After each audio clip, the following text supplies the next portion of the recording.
he was cool at one point in time. You know what I mean? Like, me and Charlo was cool. Like, his brothers, all that. You know what I mean? Like, I always was cool with this guy. Him, his twin, and his older brother.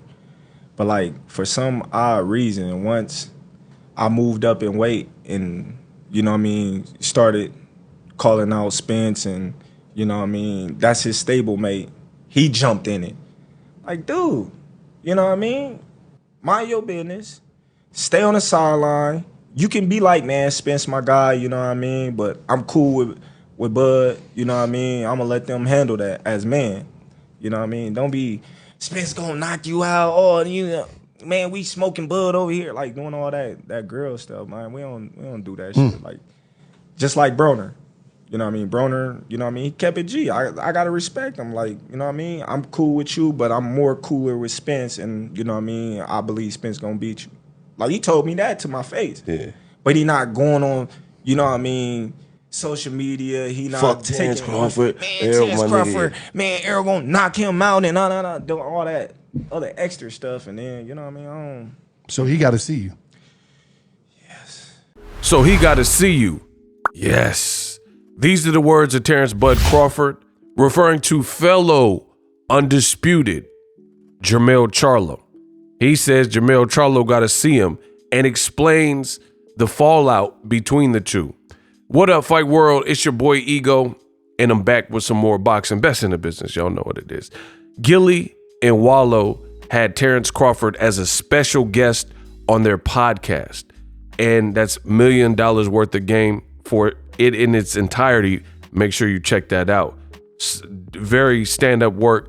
As you guys know, Terence Crawford, he has a certain relationship with the media, and he's not always like open and forthcoming, but clearly since, you know, this particular podcast, not really in the boxing world exclusively, he seemed pretty loose and comfortable, and he talked about a litany of things. There was even a moment where Gillie, being from Philly, called his homie, Jerron Boots Ennis, an up-and-coming, undefeated welterweight, and had him on FaceTime talking to Bud Crawford, who was their live in-studio guest, basically.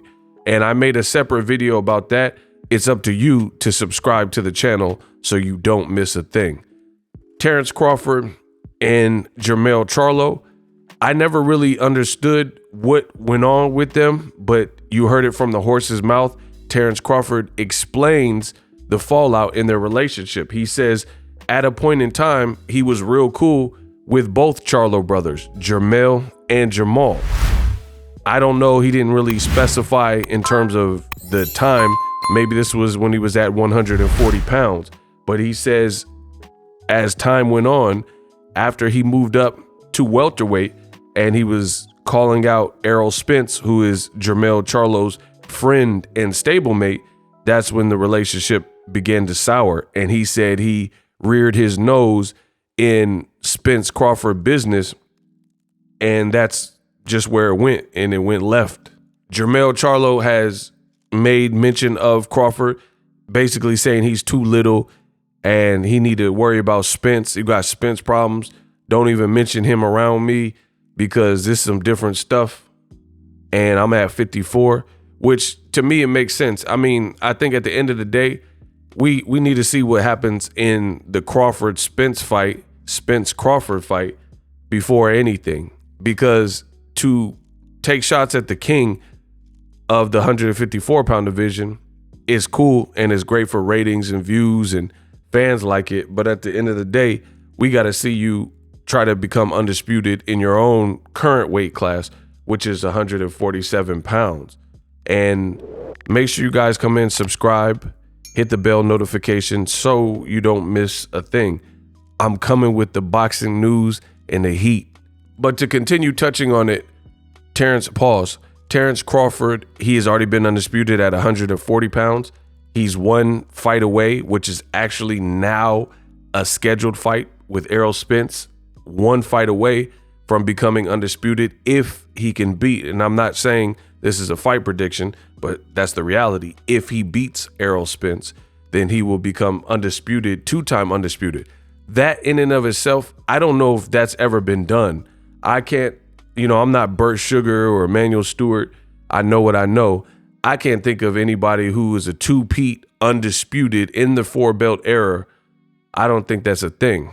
But since we're talking and on the subject of Jermell Charlo, another thing that's even crazier is he's doing a 2-fight deal with PBC for this Errol Spence fight, likely an Errol Spence rematch. But hypothetically, if he were able to beat Errol Spence and then he pursued a fight with Jermell Charlo and wanted to settle in the ring, since Jermell Charlo has all the belts at 54, technically Crawford, obviously a lot of things have to go smooth, but I'm just saying hypothetically, if he fight Errol and he fight one guy in Jermell Charlo, he has the potential to be a 3-division champion, which is absolutely bonkers and insane. I've never even heard of that. You know what I mean?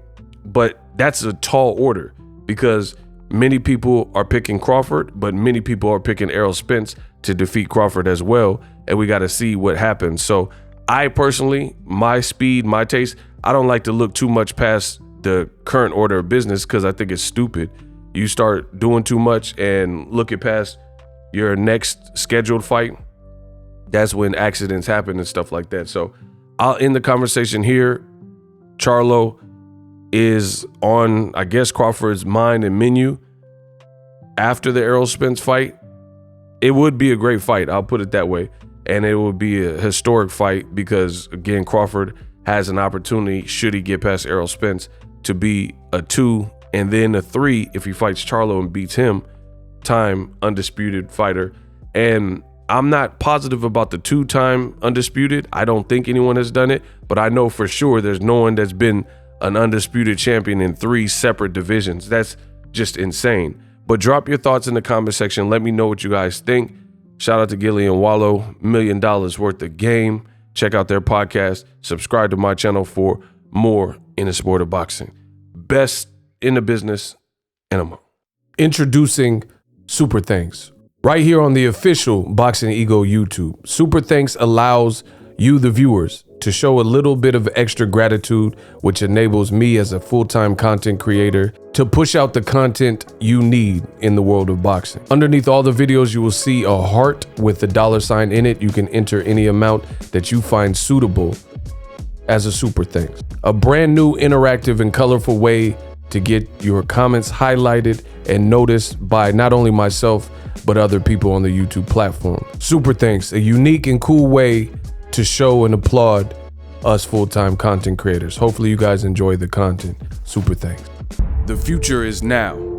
The Hibernation 5s by Kenichi Bear. Hybrid gaming and lifestyle headphones. Out of the box, you can connect to any console or PC. Bluetooth ready with a low latency USB adapter, color RGB, and extreme bass mode. The Hibernation 5s adjust to you. Whether you need a gaming, travel, gym, or lifestyle headphones, the Hibernations got you covered. The new Hibernation 5s, link in the description. Customize the way you hear the world. Welcome to the nation. Are you tired of your YouTube videos not getting any views? Well, consider TubeBuddy. I've used TubeBuddy for years to scale up my YouTube channel. Now we're sitting over 200,000 subscribers. TubeBuddy is a browser extension that offers a ton of built-in productivity and time-saving services to take your channel to the next level. Use my link in the description to get started with TubeBuddy and level up your channel faster. We working.